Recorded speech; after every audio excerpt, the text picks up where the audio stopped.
자, 말씀을 정리하도록 하겠습니다. 자, 선생님 보세요. 자, 우리가 지금 계속 북이스라엘의 역사를 계속 배우고 있습니다. 하나님께서 이것을 통해서 무엇을 말씀하실까요? 항상 기도를 해봐야 됩니다. 우리가 어제는 어디까지 했었죠?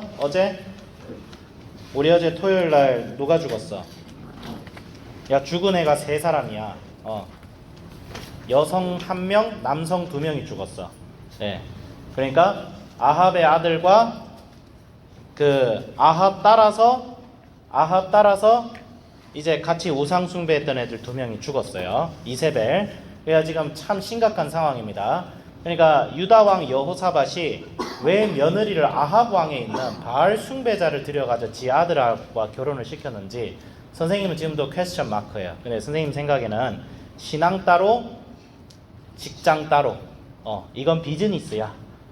이거는 비즈니스니까 현실적으로 행동해야지. 그래서 여러분 신앙생활할 때 현실적으로 신앙생활을 한다는 그 명목을 조심해야 돼요. 그러니까 우리가 따라야 될 현실은 하나님이 통치하시는 세상의 현실을 따라야 되는 것이지, 이 세상이 사탄 마귀에 의해서 굴복당한 그 현실대로 살면 안 됩니다. 그러면 안 돼요. 일제시대의 독립운동가들이 일제의 논리대로 살았어요? 아니면 독립하고 광복할 대한민국을 세우기 위해서 행동했어요? 라고 하면 답이 나오죠. 우리는 이 땅에서 하나님 나라를 세워가는 독립운동가들입니다. 여러분의 정체성은 일제시대의 독립운동가들과 같아야 돼요. 이 세상은 사탄 마귀에 의해서 강점기를 당하고 있는 거예요. 원래 하나님 나라는 이 세상 자체가 원래 하나님 나라였어요. 근데 김남준 목사님께서 왜 지금 이 세상이 하나님 나라가 아니라고 하냐면, 인간이 하나님 나라를 맡아서 다스려야 될 이 인간이, 아담과 하와가, 우리들의 조상들이 하나님을 거역하고 배반해서 이 세상 자체가 홀라당 사탄 마귀에게 넘어가 버린 거예요. 이게 마치 사탄의 나라에게 강점을 당하고 있는 거예요. 마치 일본 제국이 조선을 식민지화 시켰듯이. 조선 왕이 팔아먹었지. 조선을 팔아먹어서 강점기가 된 거예요, 사실. 중요한 건 뭐냐면, 그랬을 때 독립운동 하는 사람이 일제 순응해가지고 일본 제국이 하라는 대로 해서 잘 먹고 잘 살아야지, 이런 애들을 우리는 3글자로 뭐라 그래? 애국자라고? 매국인. 그래, 매국 맞아요. 매국도 맞는데 더 전문 용어가 있어. 친일파라잖아. 니 친일파제. 막 요즘 난리 났죠. 예. 선생님도 친일파란 소리 어디서 들었어요? 일본하고 좀 친하게 지내야 된다. 지금 그런 얘기 했더니, 북한 좋아하시는 분들이 자꾸 친일파라고 얘기를 하더라고. 아무나 친일파야. 근데 중요한 건 뭐냐면, 친일파처럼 살면 안 된다는 걸 우리는 알잖아. 근데 우리가 예수님을 내 인생의 주인과 왕으로 섬긴다면서 세상 따라가면 그게 뭐다? 친일파라는 거예요. 친사파겠지. 친사탄파. 친사탄파. 나 예수님 믿어. 근데 세상도 좀 좋아해야지. 이게 뭐예요? 나 우리 조선 백성들 사랑해. 근데 일본 제국이 시키는 대로 신사참배도 하고 토지도 착취해서 지주들에게 갖다 바치고, 우리 청년들 전쟁터에 갖다 바치고, 우리 딸은 위안부에 팔아버리자. 이 짓을 하면 친일파라는 거예요. 네. 위안부가 왜 발생했냐면, 돈 벌려고 딸을 군인들한테 팔았어. 그게 친일파야. 친일파들 때문에 사실 위안부가 생겼어요. 역사적으로 보면. 일본 제국도 잘못했는데 판 놈도 잘못한 거지. 사는 놈이나 파는 놈이나 다 지옥에 갈 놈들이죠. 근데 중요한 건 우리가 그 짓을 하면 안 된다는 거예요. 근데 그 짓을, 그 짓까지는 아니지만 여호사밧이 자기 아들을 생각했을 때 사실상 신앙의 타협을 한 거예요. 그렇기 때문에 북이스라엘하고 사이좋게 지내면 국익에 도움이 될 것 같아서 결혼 동맹을 했어요. 그래서 여호사밧의 아들이 누구하고 결혼해요? 아합의 딸, 이세벨의 딸인 아달랴와 결혼을 합니다. 근데 예후가, 하나님께서 예후를 기름 부어서 아합 왕조를 치게 하셨을 때 하필이면 유다 왕이 거기 같이 있어서 세트로 같이 죽었어. 꼭 세트로 있을 때 같이 죽어요. 좀 병문안을 꼭 그때 좀 가야 되나. 재수가 없게. 같이 죽었어요. 같이 죽었더니 아달랴가 보니까 지금 난리가 난 거예요. 왜냐하면 지금 오므리 왕조에 자기가 속한 가문의 사람들이 다 죽었어요. 지금 북이스라엘. 자기만 남은 거야. 그럼 이 아달랴가 악한 계획을 세웁니다. 어떤 계획을 세워요? 다윗에 있는 왕조 애들을 다 죽여버리자. 그러면 내가 아달랴가 분명히 애인이 있을 거야. 애인하고 아들을 만들어버리자. 그러면 왕조를 새로 만들 수 있다. 내 가문이 우리 오므리 가문이 유다를 다스릴 수 있다. 이렇게 한 거예요. 여러분 조선 왕조 막 드라마 보면 나오잖아. 형을 죽여야 내가 왕이 될 것이오 막 이러잖아. 누굴 죽여야 왕이 되는 게 이제 왕국의 정치야. 이게 우리는 막 대통령을 선거로 뽑으니까 잘 모를 거 아니야. 걔들은 그렇게 돌아가. 아달랴도 그렇게 한 거예요. 다윗 애들 다 죽여버리면 왕 세울 놈이 없으니까 내 자식이 왕이 되겠지. 아달랴가 그렇게 한 거야. 그래서 아들을 낳았는지는 잘 모르겠어. 이건 성경에 안 나오니까. 그러니까 중요한 거는 그렇게 했어. 다 죽였어. 근데 하나님께서 구속의 섭리. 근데 이게 아달랴가 그걸 의도했는지 모르겠지만 사탄이 아달랴의 욕심을 사용합니다. 어떤 거예요?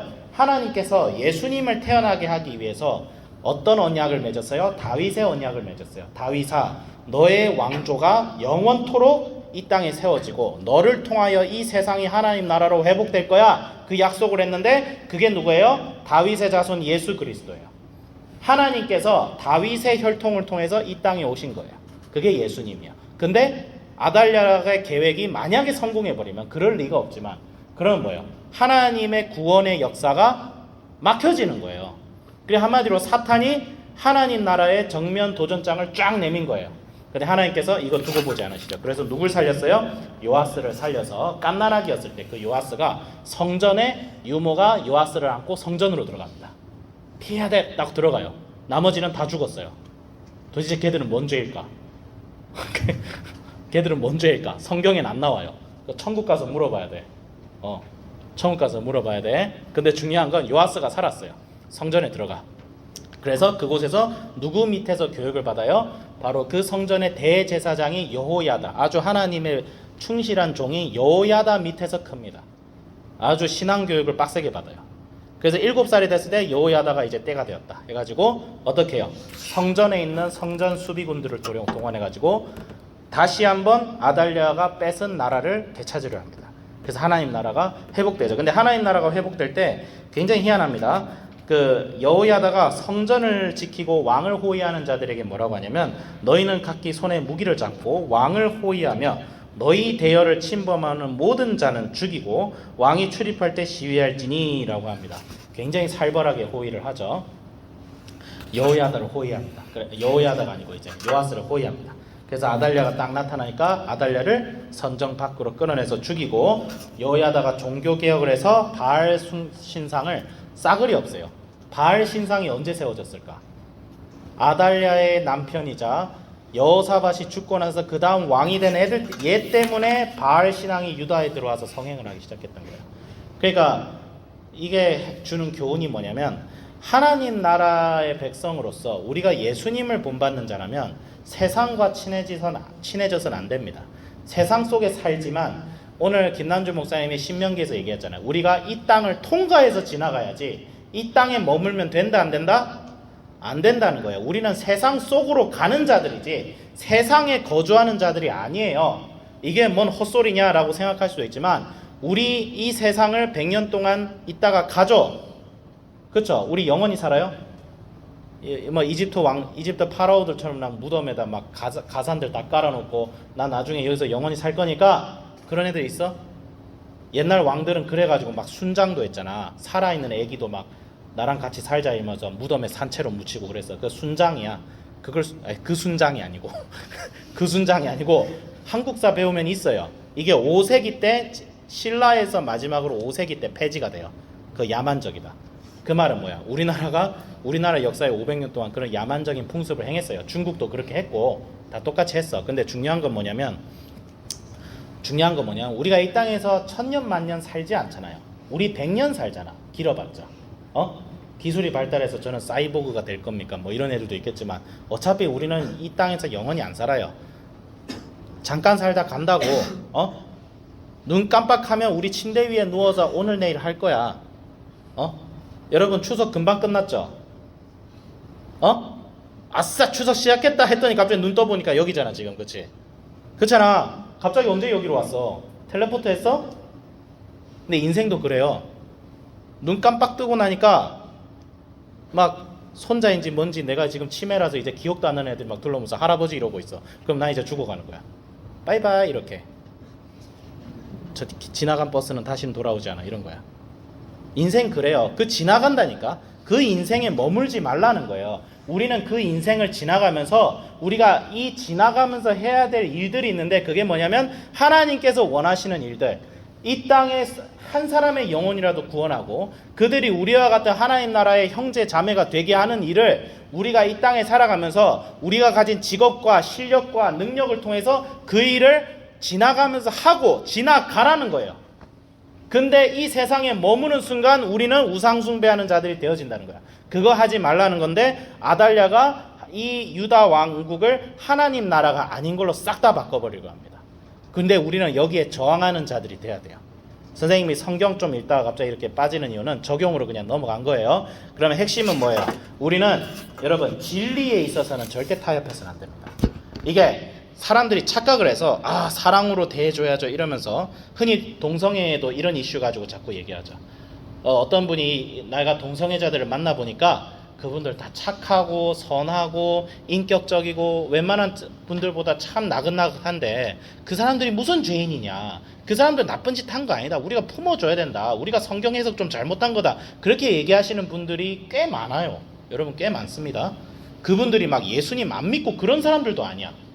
예수님을 믿는데 그렇게 해. 희한하죠. 어떻게 그럴 수가 있어. 근데 그렇게 해. 그러니까 자기의 사고를 일부 닫아 놓은 거지. 성경에 대해서. 성경이 하나님 말씀이라고 100% 안 믿는 거지. 어떤 거는 사람이 쓴 거라고 자꾸 자기를 속여요. 근데 그렇게 해서는 안 돼요. 동성애자들을 우리가 품어주고 사랑해줘야 돼요. 하지만 아닌 건 아닌 거라고 얘기해요. 그리고 여러분이 신앙생활 하면서 반드시 이거는 타협하면 안 돼. 진짜 이건 동성애보다 더 심각한 문제예요. 예수님이 우리를 위한 구세주가 되심과 예수님이 하나님이라는 사실을 부정하거나 그것을 굉장히 하찮게 보는 자는 기독교인이 아닙니다. 목사라고 해서 다 목사가 아니에요. 이거는 절대 타협해서는 안 돼요. 이거는 캐톨릭도 타협 안 하는 건데 개신교에서 성경으로 신앙생활 하자는 자들 중에 이거를 타협하는 분들이 있어요. 이분들이 도덕적으로 나빠서가 아니라 이거는 아달랴가 하는 짓거리와 똑같다는 거예요. 절대 이거는 타협해서는 안 됩니다. 그 본질에 있어서는 타협하지 말고 그런 본질이 아닌 거 있죠? 예를 들어서 오늘은 청국장을 먹을까 순댓국밥 먹을까 바지는 오늘 어떻게 입을까 요렇게 입을까 요런 거 가지고 싸우지는 말자는 거야. 요런 거 가지고 그거는 진리가 아니에요. 진리와 관련된 것일 뿐이야. 그런 거 가지고 싸우지 말고 그렇지만 본질에 대해서는 반드시 붙잡고 나아가야겠다. 그래서 선생님도 말씀 보면서 저는 하나님이 우리에게 주신 진리의 말씀을 가지고 세상과 타협하지 말되 우리는 이 세상 속으로 나아가서 복음을 전하고 선한 영향력을 끼치는 자가 되자. 하지만 우리는 이 세상을 곧 지나갈 것이다. 눈 깜빡한 사이에 우리는 이 세상과 빠이빠이 할 거다. 너무 우울한가? 살 날이 많은데? 근데 좀만 살아보면 느껴져. 이게 약간 인생의 체험하는 속도가 지금 느리잖아. 이게 한 30 넘어가면 갑자기 막 가속도가 붙어. 막 가속도 붙어. 너 워터 슬라이드 타봤지? 막 가속도 붙는 구간 있지? 한 30 되면 이 가속도가 이제 떨어지는 구간이야. 갑자기 확 떨어져. 나 지금 그게 엄청 느껴져. 눈 깜빡할 사이에 갑자기 30대 중반 됐어 지금. 진짜야. 이게 신기해 나도. 야, 인생이 이래서 짧다는 거구나. 요즘 많이 느껴. 앞으로도 느끼게 될 것 같아. 그래서 여러분들 그거 항상 명심해야 돼요. 인생 길지 않습니다. 세상 좋다 하나님 좋다 이 둘 사이에서 머뭇거리기에는 인생이 너무 짧아요. 지금 하나님께 올인하세요. 하나님께 올인하세요. 알겠죠? 오늘의 메시지입니다. 자, 기도하겠습니다. 하나님 아버지 감사합니다. 주님, 인생은 너무나 짧고 우리는 이 세상에 머무는 자들이 아니라 이 세상을 통과해서 지나가야 될 자들입니다. 정말 하나님의 아름다운 뜻을 이 땅에 행하기 위해서 1초라도 부족한 이 인생을 낭비하지 않게 해주시고 아달랴같이 친일파같이 살지 않고 정말 하나님 나라를 이 땅에 세워나가는 이 사탄에 의해서 강점당하는 이 세상 속에서 언젠가 예수님이 오셔서 이 땅에 진정한 해방과 광복이 있을 때에 주님 우리가 같이 만세를 외치며 예수님의 오심을 기뻐할 수 있는 그런 날이 오기를 기대하며 오늘 하루도 주님의 뜻에 따라 살아갈 수 있게 하여 주셔서 감사드리는 우리 주 예수 그리스도의 이름으로 기도드립니다. 아멘.